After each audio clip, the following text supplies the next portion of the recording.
Wala nga ginagawa si Martin Romualdez kundi magtrabaho lang ng magtrabaho tulad ng ating Pangulong Bongbong. Galing doon sa Madrid pa lang si Martin, ipinaglalaban yung West Philippine Sea natin sa mga members of parliament ng ibang mga bansa. You see? So bagay na bagay po ang posisyon ni Martin Romualdez. Parehas ng posisyon ng ating Pangulong Bongbong Marcos at hindi hayaan mga kababayan ng ating Pangulo ng leader ng Congress ay tulad ni Pulong. Hindi nga magtrabaho ng maayos. Insulto sa mga congressmen na gawin ni ng leader ang tulad ni Pulong. In your dreams, Sara Duterte, gusto mong gawing speaker si Martin. Ano ka, presidente na para magdikta?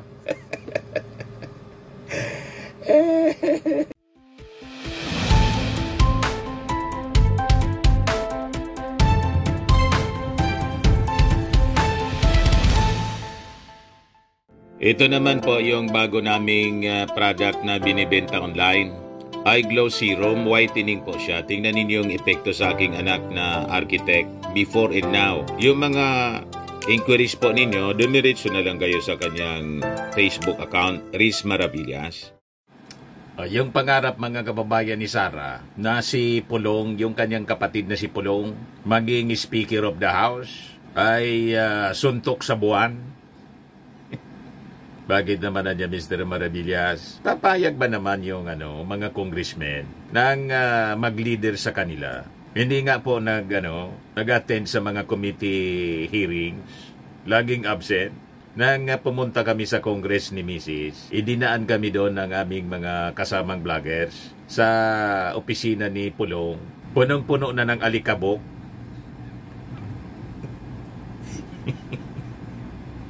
May mga spider web na. Halata na walang pumapasok mga kababayan na tao.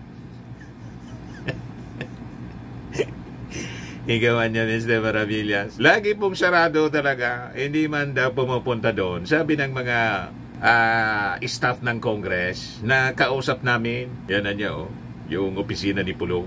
May pangalan na Representative Paulo Duterte.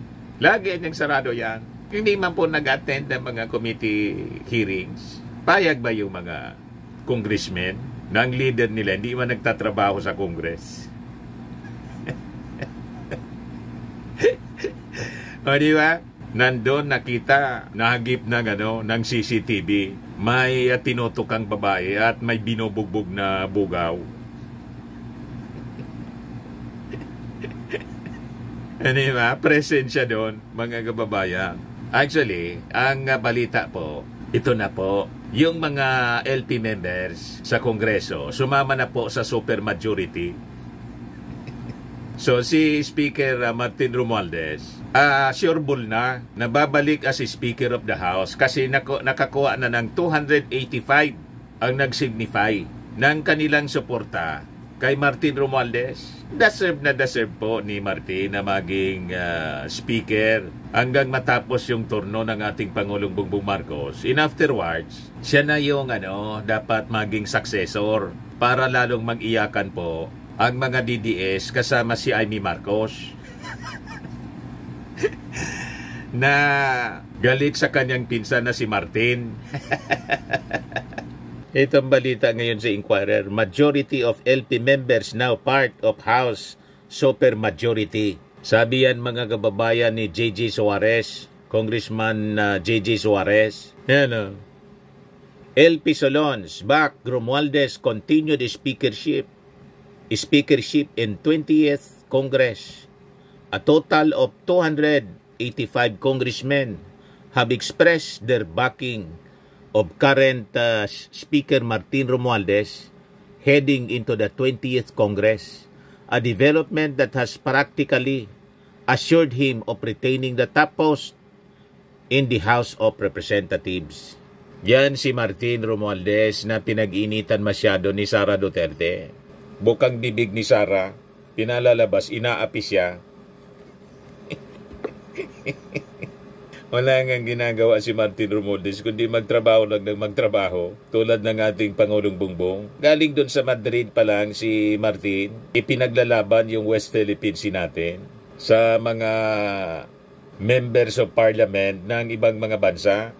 You see? So bagay na bagay po ang posisyon ni Martin Romualdez. Parehas ng posisyon ng ating Pangulong Bongbong Marcos at hindi hayaan mga kababayan ng ating Pangulo ng leader ng Congress ay tulad ni Pulong. Hindi nga magtrabaho ng maayos. Insulto sa mga congressmen na gawin ni ng leader ang tulad ni Pulong. In your dreams, Sara Duterte, gusto mong gawing speaker si Martin. Ano ka, presidente na para magdikta? Sabi dito sa balita, Deputy Speaker and Quezon 2nd District Representative David J.J. Suarez said in a statement that 278 out of these 285 Solons have signed formal declarations of support for Romualdez, with the latest batch of backers coming from the Liberal Party. As of today, 285 House members have expressed support for Speaker Martin. Yung 278 nakapirma na ng formal declaration. Sure ball na po kasi yung members ng Congress, 317. Imagine, 285 na. Yung 278, pumirma na mismo. Diba, mga kababayan? So sabi dito sa balita, the once ruling LP is not traditionally part of the administration coalition, but some members are apparently making an exception for Romualdez. The Lakas Christian Muslim Democrats, Lakas CMD President. The upcoming 20th Congress covers the final half of President Marcos' 3-year term in Malacanang. Mananatili si Martin Romualdez kasi sabi nga natin mga kababayan, si Martin Romualdez nang pamunuan po yung Kongreso, naging positive yung trust ratings po. Hindi lang positive, pinakang mataas po yung trust rating ng House of Representatives sa liderato ni Martin compared sa mga previous speaker, previous Congress. You see? At talo pa ang yung Senado sa legislative performance po. Dati galit na galit yung mga tao sa Congress. Kontrabida po ang Kongreso sa mga previous administration. Mababa ang trust ratings po. Performance in trust ratings. Pero sa liderato ni Martin Romualdez, mga kababayan, nakuha ng Congress yung tiwala. Mas mas pinapanood po sa mga hearings, yung mga committee hearings ng Congress kaysa sa Senado. Marami ang nanonood. Ikumpara ninyo yung mga hearings ni Bato de la Rosa, ni Amy Marcos. Nilalangaw po. Pag Congress na po, lalo yung Quadcom, umaabot sa 80,000 po ang nanonood live. You see, parang nanonood ng Netflix po. At nagkaroon pa ng comparison sa abilidad ng mga senador at saka yung mga congressmen sa pagtatanong sa congressional inquiry. Malayo po yung ilang mga senador nangangamote sa mga pagtatanong. Karamihan sa ating mga congressmen magagaling na mga abogado. You see, lalo pag nagtanong na po si Batangas Congresswoman Jinky Beatrix Luistro, napakagaling po. You see, pwedeng senador po. Pagtapos na sa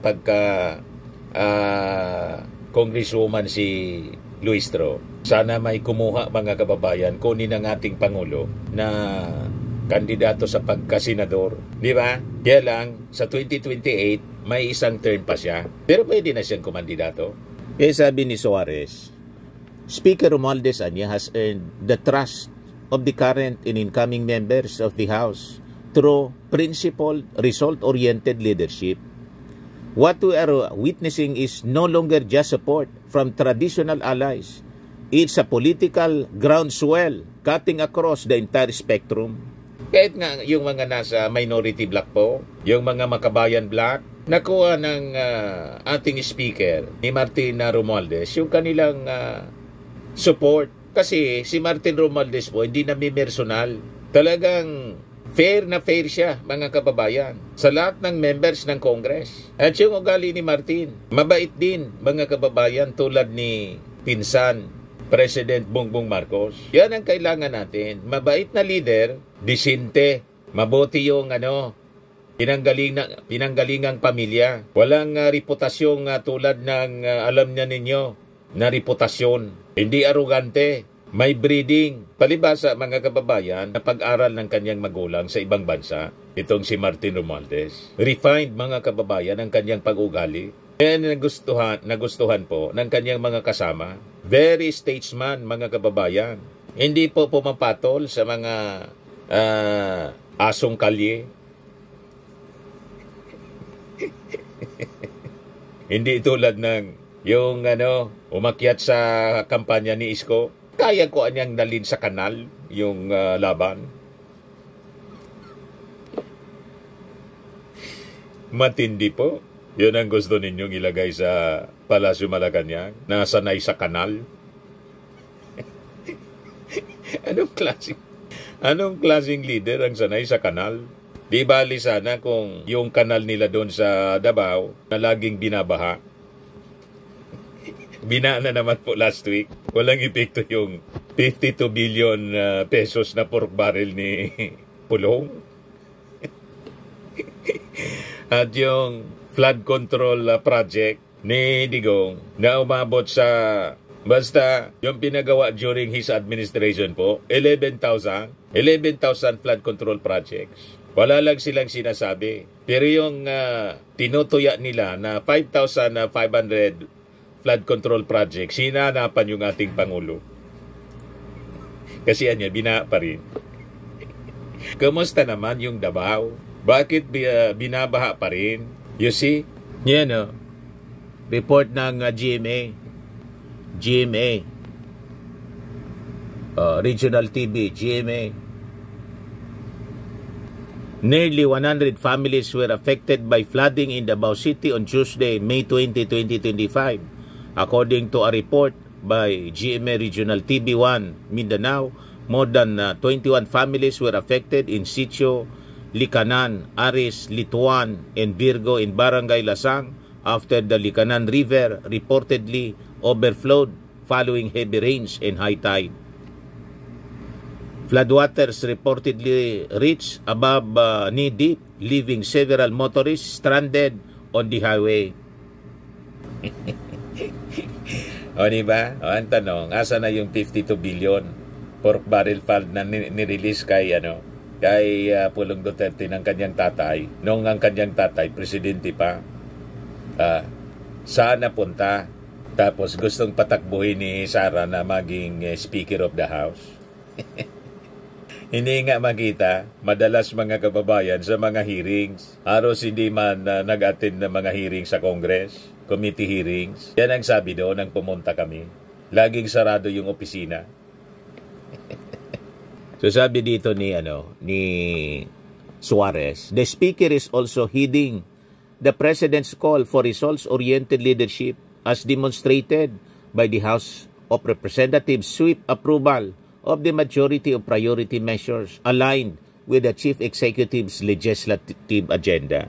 Talong-talo po sa performance yung Senado ng Congress. Pagdating doon sa passage ng mga batas na naaayon doon sa priorities ng ating Pangulo. Yes, sabi dito, the pro-Romualdez supermajority bloc includes parties such as Lakas CMD, Nacionalista Party, National Unity Party, National People's Coalition or NPC, Partido Federal ng Pilipinas, the Party List Coalition Foundation Incorporated, and now LP. So nadagdagan pa, pati yung LP sumama na. For many lawmakers, the decision of the majority of LP members to align with the Speaker Romualdez reflects a recognition na niya of leadership maturity and policy competence needed at a time when effective lawmaking and institutional harmony must take precedence over political divides. Kaya sabi po ni Suarez, leadership niya in the House is about bringing people together to pass meaningful laws. Speaker Romualdez has done that time and again. The unity we now see among House members reflects a collective commitment to stability, progress, and responsible governance under his stewardship, sabi po ni Suarez. Kaya sabi ni Suarez, this is already a supermajority, tapos na. The Speaker has the numbers. Di ayos. Yung mga DDS, sinusulong po si Pulong. Kung hindi daw si the little girl. In your dreams. Hindi mangyayari po yung inyong mga pangarap sa buhay. Hanggang 2028 pa kayong iiyak.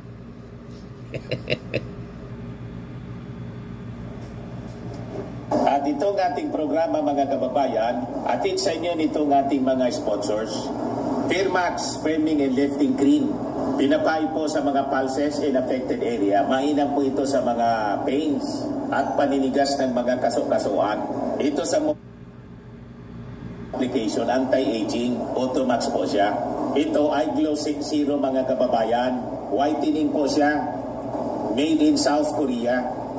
Ito naman po, Ningxia Red Mix Fruit Drink. Gawa po siya sa goji berry. May anti-cancer properties po siya. At sa mga naghanap po ng malinis and spacious fitness gym, pumunta lang po kayo sa aming Colossal Fitness Gym. May Grab Car Rental din po kami. At bills payment po sa aming office. At saka sa mga mahilig po sa mga imported bags, manood po kayo sa live selling ni Madam Aileen Rosales sa kanyang Aileen Closet po. Pati mga shoes, ito yung kanya po. Ito yung kanyang page. Kita ninyo, napakagandang mga online selling po siya. Si Madam Aileen Rosales. At cellphone number niya po, 773-798-7816.